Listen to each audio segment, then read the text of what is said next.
तो कल हमने 2 अध्याय शिव पार्वती के संवाद का वर्णन किया था। आज संक्षिप्त में 3रा अध्याय कह रहे हैं। बोलो गौरी शंकर भगवान की जय।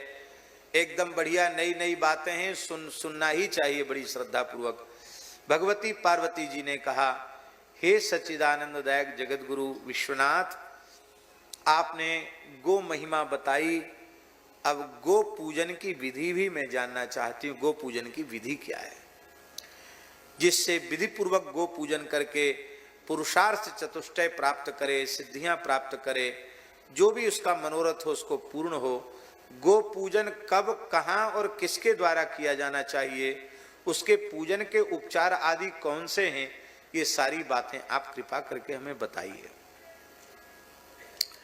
भगवान शिव ने कहा कि हे महाभागे परमेशानी, गो पूजन के लिए सभी समय प्रशस्त है। 12 मास गो पूजन किया जा सकता है, सभी समय प्रशस्त है। किंतु फिर भी प्रत्येक मास की दोनों अष्टमी विशेष प्रशस्त हैं, चाहे कृष्ण पक्षी की अष्टमी हो अथवा शुक्ल पक्ष की अष्टमी। और इसी में लिखा है, आजकल लोग पूछते हैं कि आप ये मलुक पीठ वालों ने और पथमिड़ा वालों ने एक नई चीज देश में चला रखी है, गो नवरात्रि। गो नवरात्रि कहां से आई गो नवरात्रि? इस गो तंत्र में लिखा है, भगवान शिव कह रहे हैं, कार्तिक मास के शुक्ल पक्ष की प्रतिपदा से नवमी तक गो नवरात्र नाम से एक महान व्रत प्रसिद्ध है, जिसके अंतर्गत गोपाष्टमी व्रत भी आता है। अक्षय नवमी अक्षय सिद्धि देने वाली है, इसलिए उसको अक्षय नवमी कहते हैं। इसलिए प्रत्येक आस्तिक व्यक्ति का कर्तव्य है कि कार्तिक शुक्ल प्रतिपदा से नवमी तक गो नवरात्रि का व्रत अवश्य करना चाहिए। नित्य गो पूजन करे, गव्य पदार्थ का ही आहार करे, पंचगव्य पंचामृत आदि का आहार करे और नित्य गो पूजन करे। और गोपाष्टमी को गो यात्रा निकाले और नवमी को व्रत का उद्यापन करे। इस प्रकार से उसको करना चाहिए। और सुरभ्यै नमः इस मंत्र के जप की बात भी बताइए। इस मंत्र का जप करे। जो द्विजाति हैं, यज्ञोपवीतधारी हैं, संध्योपासन करने वाले हैं, उनको प्रणव युक्त इस मंत्र का जप करना चाहिए। और जो इतर हैं उन्हें श्री सुरभ्यै नमः अथवा केवल सुरभ्यै नमः ऐसा जप करना चाहिए। ये भी लिखा है। ये गोरात्र महोत्सव बहुत बड़ा महोत्सव है। इसके पुण्य की कोई गणना नहीं कर सकता। गो पूजन के लिए लंबा चौड़ा सुंदर पवित्र स्थान चुनना चाहिए और एक वेदी ऊंची बनानी चाहिए। उस पर कोरे कपड़े से चंदोबा जैसा तानना चाहिए और तोरण और बंधनवार बनाना चाहिए, उसको सजाना चाहिए। और घर के सामने अथवा घर के आंगन में अथवा देव मंदिर के प्रांगण में इस प्रकार का मंडप बना करके अथवा सरोवर या नदी के तट पर मंडप बना करके करना चाहिए। एक और बात लिखी है कि यदि विस्तृत चौराहा हो तो चौराहे के मध्य भी वेदिका बना करके गोबर से लीप करके चौक पूर करके ये सब तैयारी करके वहां भी गो पूजन किया जा सकता है। यह गो रूपा जगदम्बा सभी का हित करने वाली है, इसलिए इसके पूजन में ब्राह्मणादि वर्ण का विचार नहीं है। शंकर जी कह रहे हैं इसका पूजन प्रत्येक मनुष्य कर सकता है। कितनी बढ़िया बात है। सबका अधिकार गो पूजन में है। जिसकी गौ में भक्ति है वही गो पूजन का उत्तम अधिकारी है। और महाराज जी यहां तक लिखा कि चांडाल में भी यदि गाय के प्रति भक्ति है तो वह भी गो पूजन का अधिकारी है। पर एक बात हम निवेदन कर दें कि जो पूजन में भी 2 प्रकार की पूजा है, एक वैदिक मंत्रों से पूजा और एक पौराणिक मंत्रों से पूजा। तो पौराणिक मंत्रों से पूजा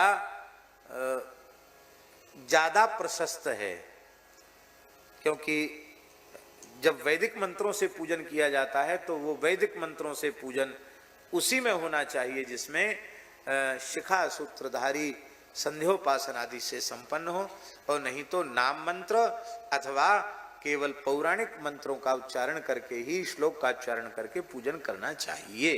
ये बात। और क्या करना चाहिए? बोले गाय के पास जाकर संकल्प करना चाहिए, पड़ोसी रिश्तेदार कुटुंबियों को भी बुलाना चाहिए और गाय का आवाहन करना चाहिए। और गोष्ठ में पूजन, गाय गोष्ठ में ही है तो आवाहन की भी जरूरत नहीं है। गो पूजन करने वाले व्यक्ति को हरा चारा लेकर पहले गोष्ठ में जाना चाहिए, फिर गाय को चारा खिलाकर साष्टांग प्रणाम करना चाहिए, फिर प्रार्थना करना चाहिए कि हे गो स्वरूपे जगदम्बे, आप मंडप में पधारें, आपका हम पूजन करना चाहते हैं, हम बालकों पर आप अपनी कृपा करुणा की वर्षा करें, ऐसा कह के आदर पूर्वक ले जाना चाहिए। और उसके सामने सबसे पहले नैवेद्य रखना चाहिए। गाय के पूजन के समय गाय से जोर से बोलना, कटु शब्द कहना, रोकना, मारना, ये भूलकर भी नहीं करना चाहिए। और इस प्रकार के बाजे नहीं बजाना चाहिए कि गाय को पीड़ा पहुंचे, ये भी लिखा है। सबसे पहले गणेश का पूजन करे, गुरु और गणेश का ध्यान करे, पूजन करे, और फिर गो रूपा जगदम्बा को दूर्वा और जल से, दूर्वा डालकर रक्त चंदन मिश्रित जल से अर्घ दे, फिर गंध पुष्प धूप दीप आदि से उनका पूजन करे। और गो पूजन में 2 प्रकार का नैवेद्य चढ़ावे, एक सामान्य नैवेद्य और एक विशिष्ट नैवेद्य।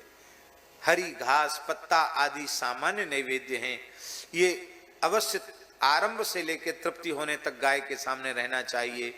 और मिष्ठान्न और फल ये विशेष नैवेद्य हैं, ये गाय को अर्पित करना चाहिए। और एक बात लिखी, गाय का जूठा नहीं खाना चाहिए, भी लिखा है। गाय जो दे दो वो गाय ही पूरा खावे, गाय का भाग हो गया उसको नहीं खाना चाहिए। पर उसमें से जो नैवेद्य में से जो गाय को दिया गया है, फलों में से जो गाय को दिया गया है, वो जो बची हुई वस्तु है वो गाय का प्रसाद मानकर सबको लेना चाहिए और सबको उसमें वितरित करना चाहिए, ये बात लिखी है। और महाराज जी पूजन के अंत में वह नैवेद्य सबको देना चाहिए। नैवेद्य के बाद जल और भक्ति पूर्वक तांबूल भी गाय को देना चाहिए। आरती करके प्रणाम करना चाहिए और परिक्रमा करनी चाहिए, पुष्पांजलि करना चाहिए और भूल चूक के लिए क्षमा याचना करनी चाहिए। और जो भी कामना हो उस कामना को गाय को निवेदित कर देना चाहिए। और फिर इसके बाद गो पूजन कराने वाले ब्राह्मण को आचार्य स्वरूप में आदर करते हुए उनको दक्षिणा देनी चाहिए। और फिर प्रार्थना करके गाय को जैसे लेके आए हो ऐसी साष्टांग प्रणाम करके, आपने बड़ी कृपा की है, सबको दर्शन दिया, पूजा स्वीकार की, अब आप कृपा करके अपने निवास स्थान में पधारें, ऐसे ही उनको आदर पूर्वक वहां भेजना चाहिए। और जिस प्रकार मनुष्यों के द्वारा मेरा निर्माल्य ग्राह्य नहीं है, ऐसे ही गाय का निर्माल्य भी ग्राह्य नहीं है, यह सत्य समझना चाहिए। जो हे देवी, गो देवी की पूजा हमेशा दूर से ही करना चाहिए। पूजा के समय उच्च स्वर में नहीं बोलना चाहिए और न कोई ऐसे वाद्य बजाना चाहिए जिससे गाय को पीड़ा पहुंचे। और गो पूजन से प्राप्त होने वाले फल को गुप्त नहीं रखना चाहिए, ये भी लिखा है। जबकि ये बात है कि जोग जुगत जुत मंत्र प्रभाव तवे फुरे जब करिए दुराऊ। पर गो पूजा से कोई चमत्कार हुआ हो, किसी को अनुभव हुआ हो, तो लिखा है गोतंत्र में, शंकर जी कहते उसको छिपाना नहीं चाहिए, उसको खूब लोगों को सुनाना चाहिए, हमको ये अनुभव हुआ, हमको ये अनुभव हुआ। क्या होगा उससे? बोले हानि नहीं होगी। उससे जिन जिन लोगों में श्रवण करके गो भक्ति के संस्कार जगेंगे, गो उपासना का भाव जगेगा और वो उपासना करेगा तो उसका पुण्य वो अनुभव सुनाने वाले को मिल जाएगा, एक अंश उसको भी मिल जाएगा। गीता प्रेस से एक छोटी ही पुस्तक छपी है, गो सेवा के चमत्कार, छोटे छोटे बच्चों को भी देने योग्य बहुत सुंदर पुस्तक है, अवश्य रखना चाहिए। और गो अंक और गो सेवांक, ये 2 पुस्तकें किसान और गाय स्वामी जी ने लिखी है। ऐसी कई छोटी छोटी पुस्तकें हैं। गोवध भारत का कलंक श्रद्धेय श्री भाई जी की लिखी हुई पुस्तिका है, ये सब बहुत अच्छी हैं। गो सेवा अंक और गो अंक तो अवश्य रखना चाहिए। इतनी बढ़िया, इतनी सुंदर सामग्री इनमें है। खूब गो महिमा है, उसका प्रचार करना चाहिए। और इसके बाद ये बात और लिखी है, विशेष कार्य की सिद्धि के लिए कुटुंबी अकिंचन आहिताग्नि, अग्निहोत्र करने वाले, त्रिकाल संध्योपासन करने वाले वेद पाठी ब्राह्मण को विशेष प्रयोजन की सिद्धि के लिए गोदान भी करना चाहिए। और लिखा है, एक बात और लिखी है कि जो जिनके यहां पहले से ही गो मंदिर की प्रतिष्ठा है, उनको मंडप आदि बनाने की आवश्यकता नहीं है। जो नित्य पूजन करना चाहते हैं वो तो अपने गोष्ठ में सुंदर सजा धजा के रखते ही हैं, वो रोज पूजा कर सकते हैं। इस प्रकार से ये तीसरे अध्याय को आज हमने भगवत कृपा से कहा। 7:15 हो रहा है, श्लोक नहीं बोल पाए, जल्दी जल्दी केवल संक्षिप्त भाव ही आपको सुना दिया। अब इससे आगे की चर्चा भगवत कृपा से कल करेंगे।